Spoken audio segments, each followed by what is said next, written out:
Alors oui, je connaissais le revenu de base avant, peut-être pas de manière extrêmement pointue, mais c'est un sujet sur lequel nous travaillons avec mon équipe d'attachés parlementaires et également au sein de Nouvelle Donne, puisqu'on travaille avec Julien Dournion, qui faisait partie du mouvement Le Revenu de base et avec qui on partageait en tout cas l'envie de voir un jour ce revenu de base appliqué en France.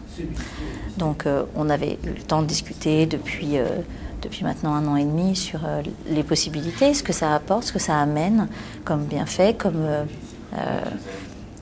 effet rassurant sur une grande partie de la population, comment ça peut compléter le partage du temps de travail. Moi, en tant que députée, c'est vrai que je vois dans ma permanence toutes les semaines des personnes qui viennent et à chaque fois je me dis « Ah, s'il y avait le revenu de base, elles n'en seraient pas là ou elles verraient la vie différemment et elles ne seraient pas en train de quémander le fonds de solidarité du conseil départemental, le FSE, le FSL, 50 € d'enveloppe occulte d'un député, etc. etc. » Donc c'est vrai que ce sont des considérations qui sont importantes.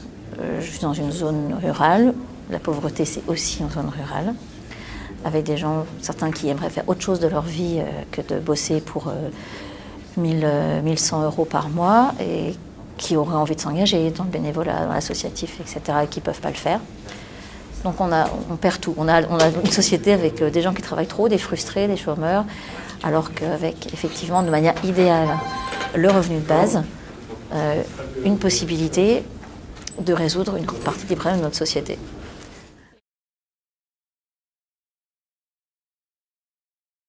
Alors, ça, on en a discuté au sein du groupe Revenu de base de Nouvelle Donne, sur qu'est-ce qui pourrait être fait, qu'est-ce qui pourrait être mis en avant rapidement.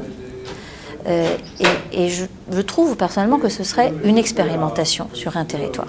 On sait que pour le RSA, le RMI, ça a été expérimenté en Bretagne. Pourquoi pas expérimenter le revenu de base sur un territoire bien précis? Certains parmi nous ont pensé à l'île de la Réunion, on peut penser à un département entier. C'est possible, il me semble, d'expérimenter sur un territoire bien précis. Il n'y a pas cette nécessité absolue, peut-être que je me trompe, d'avoir un plan national tout de suite, bien ficelé, parfait, etc. Je pense qu'on peut expérimenter sur un territoire et j'aimerais, en tant que députée, pouvoir déposer une proposition de loi qui permettrait l'expérimentation, de la même façon que j'aimerais pouvoir déposer une proposition de loi pour expérimenter le projet d'ATD Quart-Monde de zéro chômeur. Déjà, c'est très bien que le Sénat ait organisé ce colloque, parce que j'étais justement en train de me dire, tiens, si on organisait la même chose à l'Assemblée, bon, ça a été fait, donc on va pas le refaire. Je pense que c'est dans des lieux de décision législative, comme le Sénat ou l'Assemblée, mais aujourd'hui c'est au Sénat, que c'est important que ce débat ait lieu pour sensibiliser, pour essayer de drainer les sénateurs et faire un rôle d'éducation pour les sénateurs, pourquoi pas pour les députés également. Là, on peut imaginer un cours de rattrapage pour les députés, dédramatiser le sujet, expliquer comment ça peut se passer, expliquer les avantages pour un pays ou pour un territoire. Donc c'est très bien que ce soit au Sénat.